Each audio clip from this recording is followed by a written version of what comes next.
Howdy, folks. Welcome back or welcome aboard. You are listening to the Doc Owen Show. We are very glad you joined us and hope you will tell your friends about us and how to find us. I am, as usual, joined in the gorgeous Hilltop Studios by... I'm a surefire. And... Uncle Bachi. Full house, ready to rock and roll. Lots of interesting stuff. You may have noticed by the tagline on tonight's show, it is Y5.01. And that stands for Year 5. We are in our first show of our 5th year on the air. We started on 9/11/13. 9/11/12. Which? 13. Right. Okay. Somebody will do the math. Yeah. But we are glad you're here. We are definitely in our 5th year. So this is a Happy New Year show for us. If you listened last week or want to go back and grab the podcast, it's kind of our very brief year in review, where we talk about some of the guests we had on the air, et cetera, et cetera. And it was pointed out to me by one of our listeners that we failed to mention that we had on the air last year again, Dinesh D'Souza, one of our favorites, and for some reason it just sort of got passed over. Sorry about that, Dinesh. It won't happen again. Keep up the good work. That's We right. are all over the social media as Doc Owen Show, DOCOWENSHOW. Best place to find us is Facebook, and you can follow us on Twitter because everything that we do goes out on a Twitter blast. So those of my Twitter followers just got a little nudge via Twitter that we are live tonight. So you get an instant update. We have a thing called a blog, docowenshow.com. Uncle Bachi is fast and furiously populating the blog with not only what he broadcasts on the air, but a lot of stuff that doesn't make it to the air. As you can imagine, probably 80% of what a researcher does never makes it into the paper or et cetera. But you got to have all of that background information. That's right. It's so true. So true. In case somebody questions you on it or whatever. We also have free apps, no charge, zip nada, available for both iPhone and Android. And that is a wonderful place to have access to our entire library. Almost 4 years worth of broadcasts are out there for you to listen to and to follow. After those, what we consider to be public service announcements, we start the show in a very traditional manner. Ms. Surefire gives us a moment of inspiration. Uncle Bachi gives us a little shot in history, this day in history, and then I'll follow it up with a leadership quote. So, Ms. Surefire, take it away. And tonight's quote, as usual, comes from brainyquote.com. That's BRAINY quote.com. And tonight's quote comes from a gentleman that most of us have heard of in the last few years. His name is Rudy Giuliani. Hey. Whoa. Good. Second time I heard his name today. See? Pretty recent, I told you. And he was the former mayor of New York City during the time that Americans will never forget, That's 9/11, which was this past Monday, 16 years ago. And his quote is, "When you confront a problem, you begin to solve it." Ah, yeah. First step is to acknowledge that there is a problem. Exactly. Yeah, that's true. That is so true. Good job, Rudy. Yep. Next. Go. Okay. Speaking of shot that you just said, this day in 1901, William McKinley, Yep.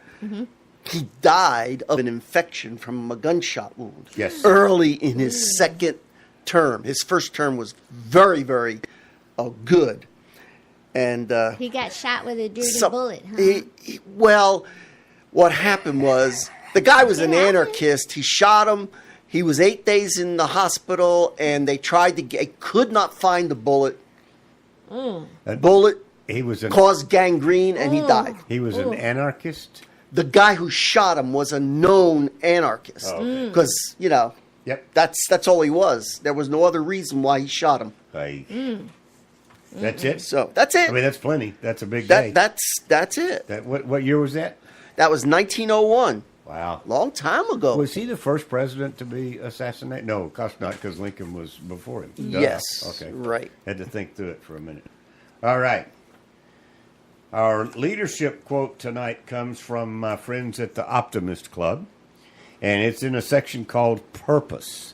And it's put out there by a fellow by the name of Robert Byrne. Byrne.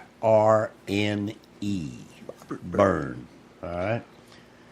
It's kind of like, that's amazing we don't putting them together, Ms. Surefire. Mr. Byrne said, the purpose of life is a life of purpose. So it's kind of like Giuliani. I mean, straight, succinct, to the point. That's right. The purpose of life is a life of purpose. That's a good one. Okay. So, we before I give you a little rundown of the show, the front end to the show tagline is a gentleman by the name of Don Barnett. Mr. Barnett is a friend of the show. We've had him on before. He is a very well-spoken, intelligent, well-informed WFA, as we call him on the show, world's foremost authority on immigration. He is a fellow with the Center for Immigration Studies.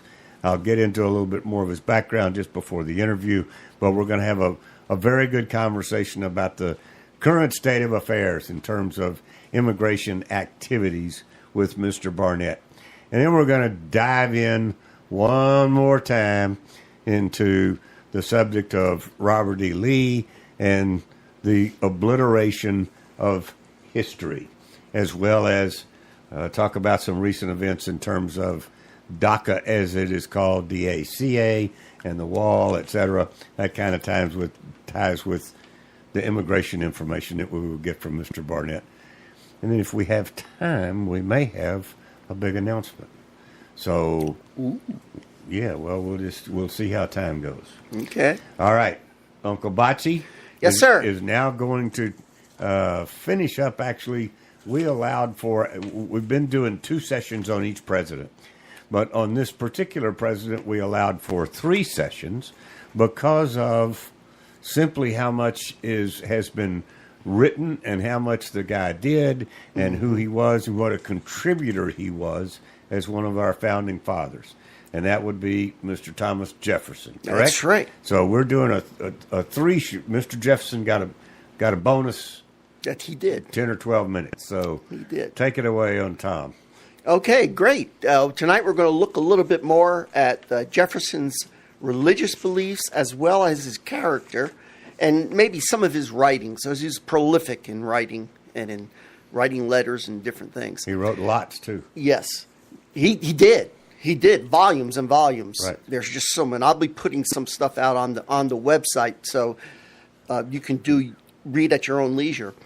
With religion, Jefferson was always reluctant to reveal his religious beliefs to the public. He was raised as an Anglican, but he was very heavily influenced by English deists. Okay. Okay?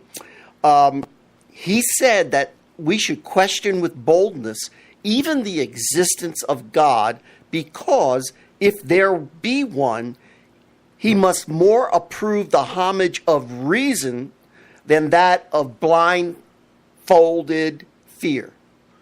Okay. Just a little bit of insight the way the man thought. He clearly outlines his views, and it led him to play a leading role in the campaign of separation of church and state. Yes. And that culminated in something he wrote called the Statute of Virginia for Religious Freedom. Okay. Okay, so that was before he was president, but still, it's his thinking. The rights of conscience we never submitted we could not submit. We are answerable for them only to God, to our God. Right. So he did not deny God, and Right. he had the idea that we were responsible. His ideas on religion are best expressed in two writings that he did. The first one was The Philosophy of Jesus of Nazareth, which Okay. he penned in 1804. Right. And then the second one was The Life and Morals of Jesus of Nazareth. Okay. So important was this to him that he had to put it. Today, that second one, The Life and Morals in Jesus of Nazareth in 1804, that was published as the Jefferson Bible. And up to a number of years ago, every congressman would receive a copy of this.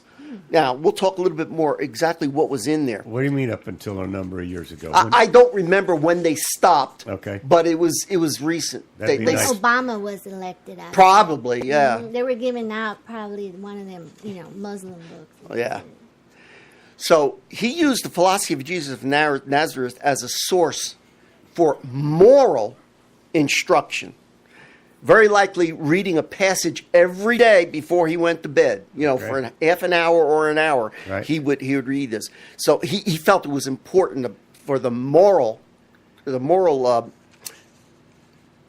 instruction that he gave.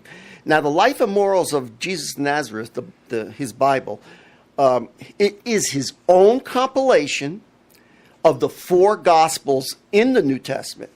Jefferson cut out excerpts from 6 New Testament volumes, English, French, Latin, and Greek, and then assembled them together. So he spoke a lot of languages. This man was brilliant. In a single volume. And he arranged it in such a way, a chronological way, that account of Jesus' life, parables, and moral teachings. So he left out all of the other stuff. He left out, the resurrection and the crucifixion and, the virgin birth and law. He left all that out. All he was interested in, the principles that were in there. Okay, so Thomas Jefferson is responsible for every power tool that I buy having instructions in so many different languages. There you go. Yeah, that's a That good could one. be. Yep. And he That did makes it himself. I mean, I looked at it and, column by column in every language, all those 4 languages. So he believed in a supreme being, but ultimately he did not accept the idea of triune deity of Orthodox Christianity. On June 25th, 1819, he wrote to Ezra Stiles, Eli, "I am a sect by myself, as far as I know." So he was really not wanting people to call him a deist or anything else. So he characterized himself as that. His church attendance was sporadic. However, there is evidence that exists of involvement with attendance at local churches throughout his life.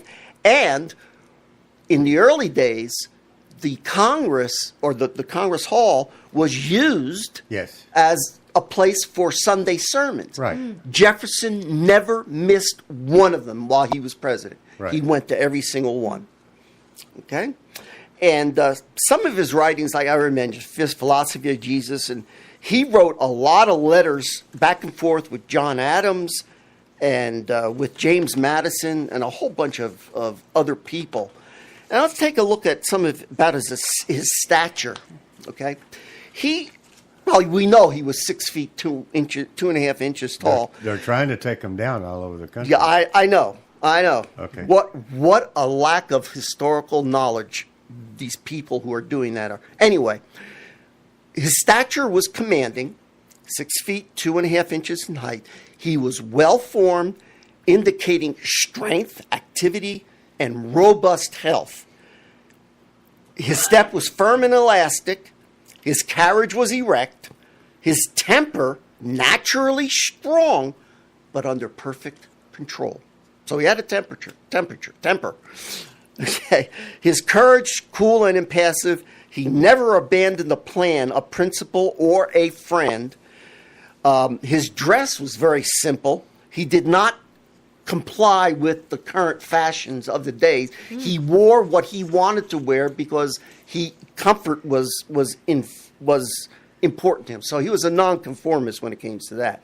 He was a magician, an artist, an architect, a mathematician, astronomer, scientist, legislator, philosopher, writer, diplomat, jurist, and a gardener. You go, Jeff. Okay. Now, he was a genius, and he spoke 7 languages, I said. He played 5 musical instruments. Adams was the one who wanted him to write the Declaration of Independence because Jefferson had a peculiar felicity for expression. He was a great collector of books.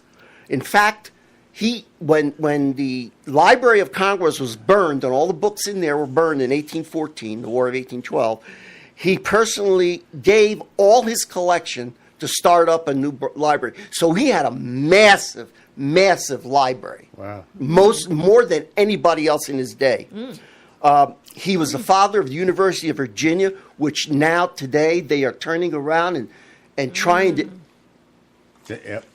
Don't even go there. I won't even go there. Okay. The pressing issues at the time were national debt and the location of the capital. That was the biggest thing. He was probably the most educated man in America. Certainly sounds like it. Yeah, he was. I mean, In fact, he created some inventions, like Benjamin Franklin did. Mm-hmm. Okay, so well, they had to. Nothing existed. Yeah, exactly. So these are some of the things that he actually invented: a turning machine for holding clothes, a swivel chair. A lot of people sit on swivel chairs. A mold board of least resistance for plowing that revolutionized farming, a revolving book stand, a revolving service door, a polygraph machine, a spherical sundial and pedestal, a wheel cipher, the 7-day clock calendar, storm windows, the dumbwaiter elevator, and a portable copying press. Now, he did not patent any of these, and this gives you an indication of the man. He said because he wanted them to be freely used by others. So that was his attitude. He didn't want to make money off it. He just did it for posterity. Right. Let's see. He was a lawyer and writer. He was well educated. We went through that. How long did he live? How old was he when he died? He was, let's see. He was in his 80s when he died. Was he really? Yeah. That's pretty uncommon. Yeah, I don't remember exactly, but yeah. Yeah, so, and he and John Adams died on the same day. Right. He also helped design Washington, D.C. and pick the site, which he did for the for the University of Virginia. He designed the entire campus. He designed every building that was built on it. And today it is still one of the most beautiful campuses in the country. Yeah. His Monticello that he built was copied by a lot of Southerners with the columns. Yeah. That became the thing. Right.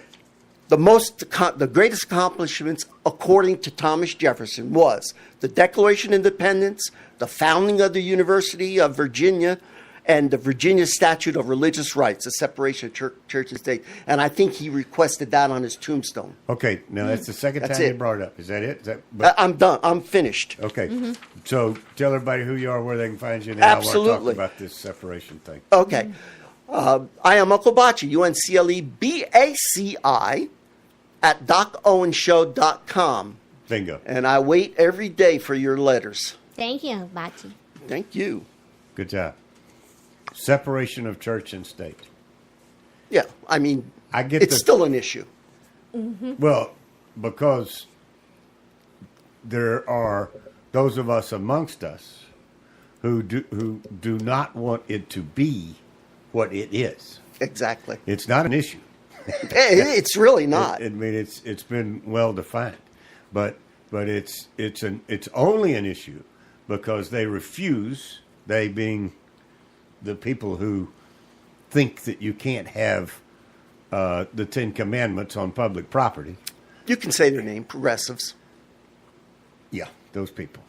They're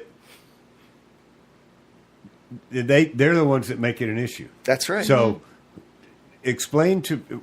I mean, I know that that's not true, and it's not written that way into the Constitution. That's right. The only thing, but when you say it here's my problem. When you say it that way, it lends credence to what progressives say. Yes. It is not separation of church and state. That's correct. That is a misnomer. It is the fact that the state cannot mandate a religion. That's right. That's the separation that Jefferson That's correct. was referring to. That's correct. Right? That's I correct. just wanted to be really, really clear Absolutely. about that. Because every time I run into anything having to do with religion not being allowed, such as not saying a morning prayer in public school because of this supposed quote of separation of church and state.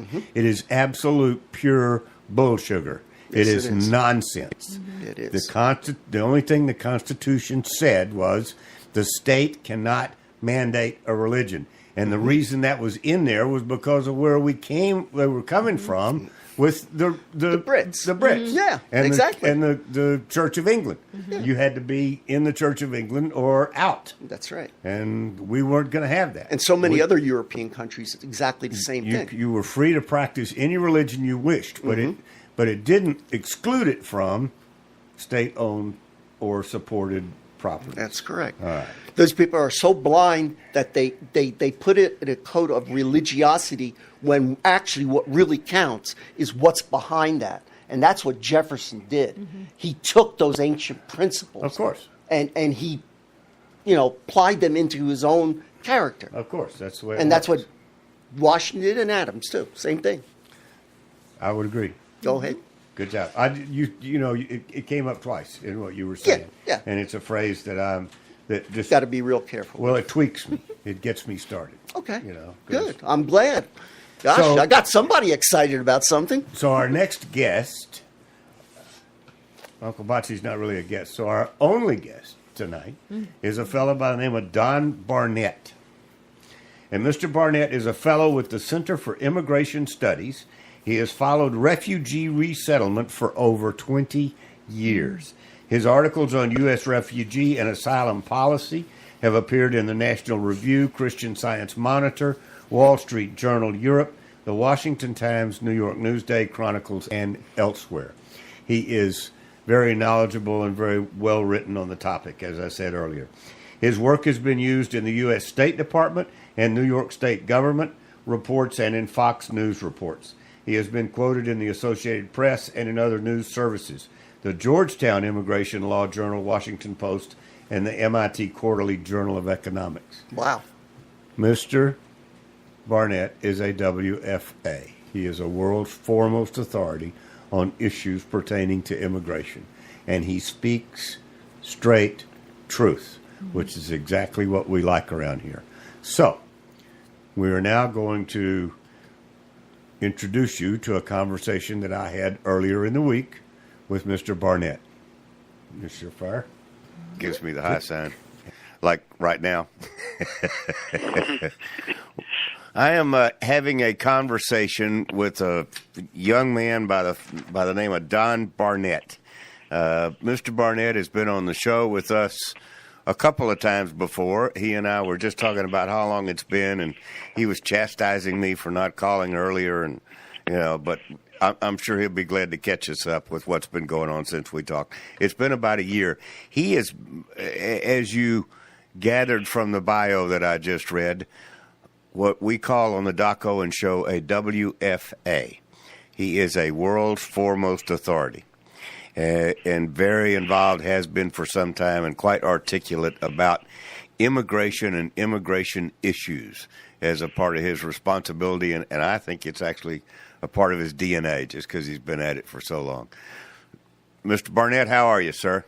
Doing fine, thank you. Good. So, since it's been a while, we've had a change of ownership, let's call it, or, a change at the top in terms of immigration and who's in charge and what it's going to look like, and it occasionally pops up into the news as a I guess, either a good thing or a bad thing, depending on which side you're on. But we try not to take sides. So bring us up to date. Tell us what's gone. What changes have you seen? What's the big picture look like today? Well, the area that I look at the most is refugee resettlement. Yes, sir. And I would have to say there's been drastic changes there in direction. And we're really within literally a few weeks away of learning whether this change in direction is permanent or not, and whether the change will go further. For instance, when Trump took office, the refugee quota for this year was going to be 110,000. Mm-hmm. He got that number down to 50. We've already gotten about 51,000 in, but it looks like he's not going to go too much over that. There have been, as your listeners probably know, numerous judicial assaults on some of the changes that he's tried to make. Specifically the travel ban, yes, sir. which included 6 countries. 4 countries on the travel ban list are major contributors to the refugee resettlement program. So okay. Wow. These are the Mm-hmm. So he was on target.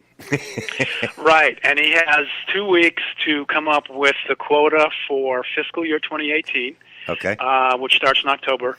Right. And so we'll see. Right now, mum's the word. I haven't been able to get even a hint from people whether he could actually say 0 refugees. He could say something like until the Supreme Court determines what we're doing, I'm going to cancel the program.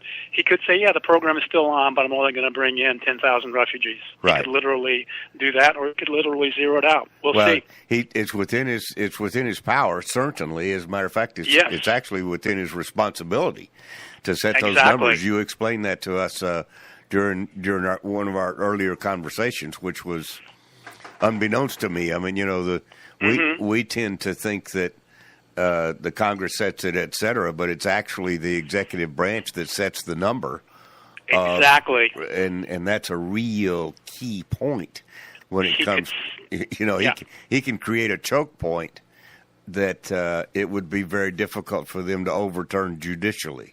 That's right. That's exactly right. And we're kind of all waiting to see if that's what he does. I mean, it could be real political fodder, but that's completely different.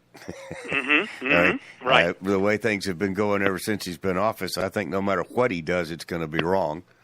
Yeah, right. I know. According to some folks out there, I mean, he's anyway. We try not to go.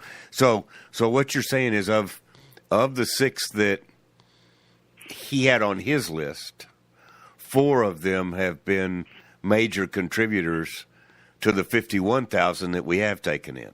Exactly right. Is that what I hear you saying? Exactly right. Okay. And they still are coming in too, even though the travel ban, was on, then it was off thanks to I guess it was the Ninth Circuit. Yes, then it's back on again. It really is. It's still back on again. I saw that. Until the end of September. They're still coming in since the travel ban was instituted. They're still coming in from Iran, from Somalia, big time, Syria, all of these countries on the list. As my daughter would say, SMH. I had to ask her what that stood for. In texting, that means shaking my head, which is exactly what I'm doing. When you're talking. So yeah, I learned a new one the other day. FCOL, for crying out loud. I'd not heard that. Good for us. We're staying up to exactly. You must have a youngster in the crowd too. I do. That's where we learn it. So we cut the number of expected refugees in half with a change of ownership in the executive branch. Where are they going? Are they still going to the states that were accepting them, or actually, before, or are they spreading out differently? Where are they going? Well, the leading states are still pretty much what they have been for the last few years. Okay. And that's California in first place, and that's Yep. in first place because of its generous welfare program, and because once it's already accepted refugees, communities get established, and so on. So Right. once you start taking them in, you're just going to be guaranteed to get more. Texas is in second place. New York is a big one. Washington and Ohio are the top 5. Now, actually, Florida is way up there, too, except that it's no longer receiving as many Cuban entrants as it used to. If you included Cuban entrants, Haitian entrants, Right. who come in exactly just like refugees. They have the same access to welfare right away, same quick path to citizenship if they choose. Florida was actually leading the pack until this year. Wow. But since we don't know yet because I don't have the Cuban Haitian entrant numbers, but they're supposedly way down. Wow. So Texas is number 2? exactly. And in some years it's been in first place. Now some people theorize that they're trying to turn Texas kind of blue. With It's more than a theory. It's more than a theory. Yeah, I know. Exactly. This is just but one of the. I can't imagine that it's going to keep going with Houston and everything. But I mean, that's what it is up until today. Wow, I can't either. I mean, and this is just one of the prongs that they're trying to use to turn it blue. You know, the hunt is on to try to turn Texas. That's for sure. So, absolutely. So where do I mean? We talked a little bit earlier about the executive branch being in control of the total numbers. Do they also allocate where they go? I mean, is this whole entire program run by the executive branch? Do the states get involved? Do we, the people, have a say in any of this?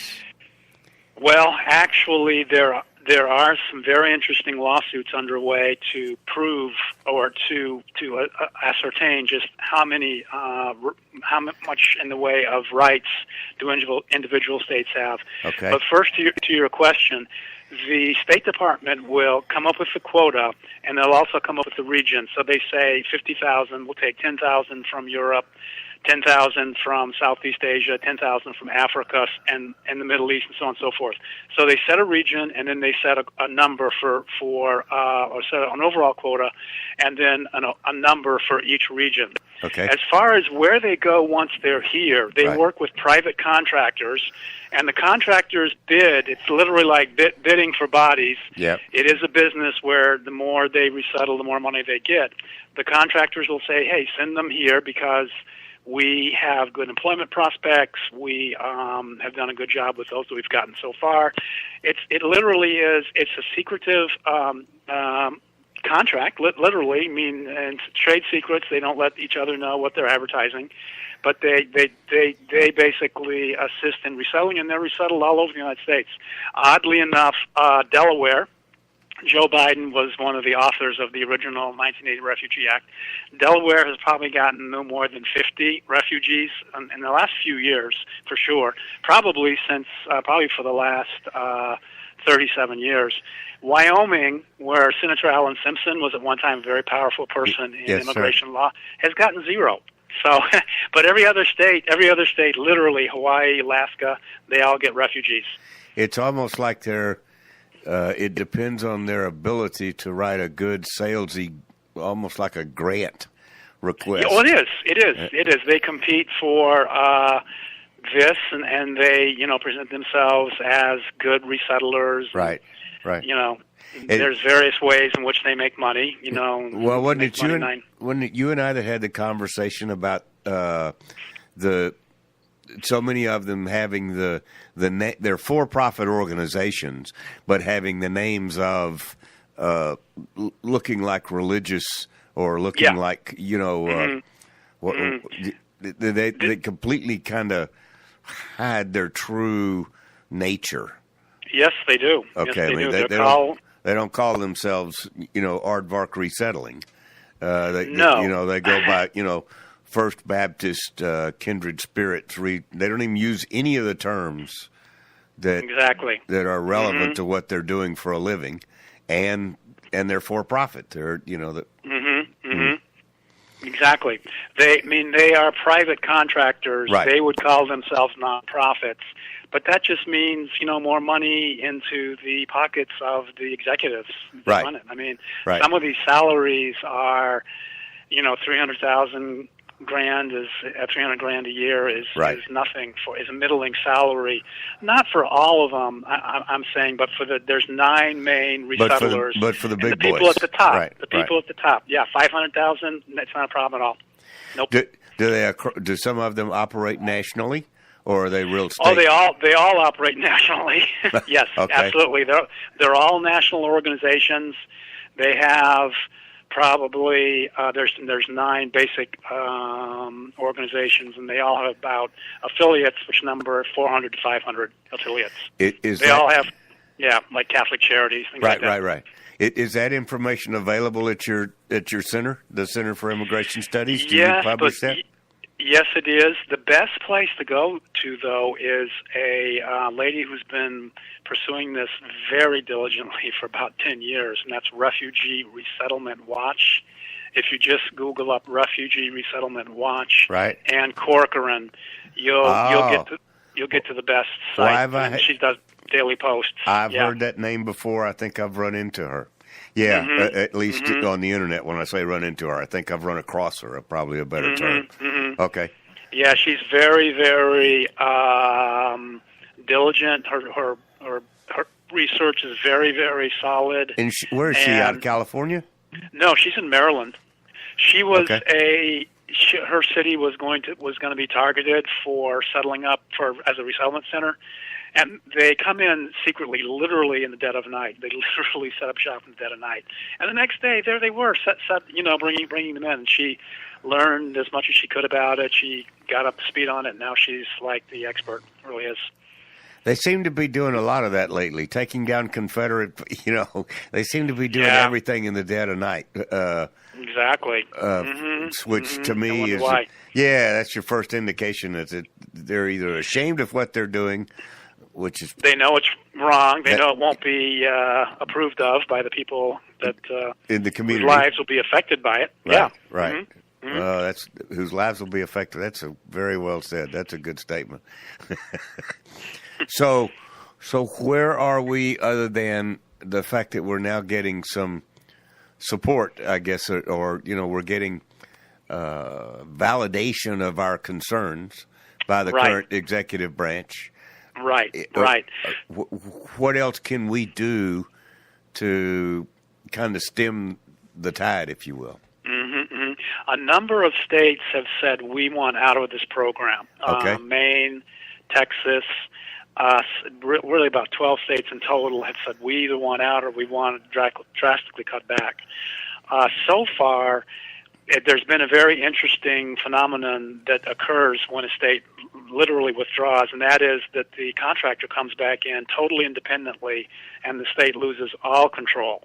So there can be a bad scenario when the state says that we're not taking anymore. They could lose all control. Tennessee is, I think, has the most interesting case. I'm just amazed that no one has brought this up before. It's a 10th Amendment case, and it basically says the federal government cannot use a state's resources to implement a federal program because of the 10th Amendment. And basically it's commandeering federal states, taxpayers' money to implement a federal program, because all of these resettlement programs put a tremendous burden on state taxpayers. Yes, of course. Basically, all states pay, from a third to a half of Medicaid. Most of them pay something roughly in the area of a third, for Medicaid. So there's a cost right there. States pick up pretty much most of the costs for English as a second language, I was just training say, and translating. Education's got to be a big number, right? And education's a big number. And there's just most welfare programs have a state component, and basically when the program was initially put in place, they promised the states that they would not have to pay. They would cover their part of Medicaid. They would support them otherwise, and all of that's been pulled away. And they're now basically dumping them on the states. And Tennessee has working with a public sector law center called Thomas More Law Center, who was really going forward, and I think that's got the best hope. And if it wins, it will be really a stupendous victory, I think, for states' rights, and will be, a real icebreaker, I think, in the way we look at this as far as states' rights go, because it is a huge states' rights issue. Basically, yes, it is. It's huge. You mentioned Tennessee. They are. I'm very impressed with the state of Tennessee and the state of their attitude. The people there. I mean, they really get it. I mean, these guys are states' rights, and they're educating their people. They do an awful lot of things for which they actually don't get credit, and but they really have their attitude right. We interview. Yeah, many do. I'm very, very tickled that they're doing that. And it's one of those, who knew? I mean, who thinks about Tennessee as being a well, I mean, honestly, I do certainly, but yeah, honestly, they were opposed pretty much every step away by the Republican leadership, including the governor, including the Republican governor. He didn't want to do this lawsuit, and the legislature went around him, and he still tried to screw it up. He still tried to squash it. Right. And finally, it went through. It's not gotten a lot of media attention, but I think it's potentially very, very big deal. Well, that just kind of reinforces what I said. The people of Tennessee are thinking correctly, not necessarily the politicians in Tennessee, but the people and apparently the folks who represent the people. It's it's still small enough and close enough to home that they're listening to their citizens, which is really cool, and it is encouraging. Right. That it comes across that way. Right. Well, we're not going to take a year before we talk again, or wait for something to bubble up. Just because every time I talk to you, we go down a certain path. But there's always more to it because you just bring so much to the table. Do you ever travel to Texas? Do you ever travel and do presentations? Yes, I actually have. Have you heard of Act for America? Absolutely. Yeah, sure. Well, I did a presentation for the ACT chapter in San Antonio last year. Right. And it was pretty well attended. Good. And so, I do travel. I think I remember having a conflict when you were here because I watched the ACT. I watched it pretty closely. I don't monitor it as closely as I used to since they changed leadership. I was real good friends with the fellow that was there for a while. Terry, what's his name? Terry? Tim Cook or no, the airline pilot. Oh Ron White. Yeah, yes, you got it. Oh, is he not in charge of the chapter anymore? Is he not with that chapter? He is not with that chapter. So I backed away from it just a little bit. I thought I'd wait and see, what happens. I can guarantee you he's doing something else, though. Because he's not a guy who's going to quiet down or anything. he just found a place to be more effective. I think you're exactly correct. So I'm sure you'll hear from him soon. Definitely. Don, I really appreciate the time. Okay, great. I don't want to abuse it. We could chat for a while, but it's very informative. I'm glad that things are going your way, which is what it sounds like. I mean, the challenge isn't over by any means, but it sounds like at least it's going your way to the extent that it might become manageable in the foreseeable future. Right, and we'll know something within a couple 2 or 3 weeks, sir. Okay. Right, exactly. Okay, great talking to you. Thank you very much. See you later. Thanks, Doc. Yeah, yes, sir. Bye-bye. Don Barnett. Uncle Bocce is clapping way too loud. That was good. So, in my headset, it was good. Yeah, it was excellent. He's very informative and very, very straightforward. And as you heard, the numbers are down substantially, but still big. And the origin is the challenge right now of where the refugees are coming from and how good a job we're doing of vetting those refugees. So those situations still stand. So let's take a break from immigration for a minute. I would like to do what is normally, when folks on the air or on television or up in front of a crowd say they want to do a shout out to somebody or something, it's usually a compliment, right?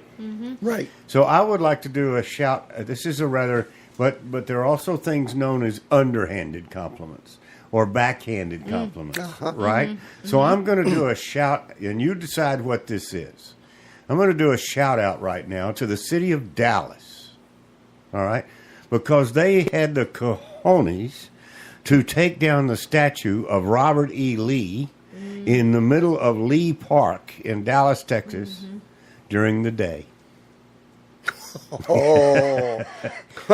Whereas everybody else has been taking them down at 4 o'clock in the morning, the city of Dallas took it down at 4:45 in the afternoon. So not only, there's so much momentum going behind this nonsense of wiping out our history. And speaking, one of the things that I thought about, it's very difficult to try to explain logically to people that have an emotional problem, right? This is an emotional issue to some people. They cannot support what they're doing logically. I found that out in a very upfront and personal, close conversation with a lawyer friend of mine earlier in the week, or actually it was the end of last week. That's right. And it is purely an emotional decision that, as far as this attorney was concerned, is long overdue. Let me ask you a question. How much do you know about the history of the American Indian? And what happened to the American Indian? And who were the American Indian heroes? You don't, do you? No, you don't, but there were. Yeah. I wonder why you don't. Could it possibly be that one generation, several generations later, came along and said, "Oh, this is bad. We can't let people find this out about our country. We got to wipe this out," and they did, for the most part. They certainly took down. I guarantee you, they took down the monuments of the day, whatever they were. If they were pictures or whatever they were, they probably weren't big brass statues like were built in the early 1900s, right? But they were the monuments of the day, and they were taken down so as not to remind the people what went on. That's not good. No, it's No. It was not a proud heritage of our white forefathers, granted, but it's heritage nonetheless. And I feel the same. I get just as emotional in defense of the Robert E. Lee statues of this country, and it has nothing to do with Lee. And we went through Robert E. Lee's background when they changed that. They took his name off of Robert E. Lee High School right in our hometown in San Antonio. Yeah, now it's called Blank High School. It's called Blank, right? The Blank High the blank School. high school. It's going to be called the Blankety Blank before I don't have an answer for it. If I had an answer, I would be having one-on-one conversations with President of the United States, Donald J. Trump. That's one of those repeat after me signals. Donald J. Trump, President of the United States. I don't have an answer to it, but for goodness sakes, we have got to come up with an answer, and it's got to be a moment of sanity. I don't think anything is going to wipe it out any more than stopping this. It's the minority in this country whining long enough and loud enough to the appropriate ears to have it to do it. And I mean, it's the progressives, and somehow, some way, 50 or 60 years ago, they decided they were going to take over all of the municipal governments in the country by election, which they have done, and now with absolute impunity, they are destroying the history of this country. They are destroying the visual image of the history of this country. Yes, they are. That is in no way smart. No, it isn't. Whether you like it or not, that is not smart for any of us. And we have a millennial generation that is so passive that they refuse to do anything about it. They will not get off of their passive, thumb-sucking butts to do something about it. They just think it's the natural way. That there's nothing they can do. They're powerless.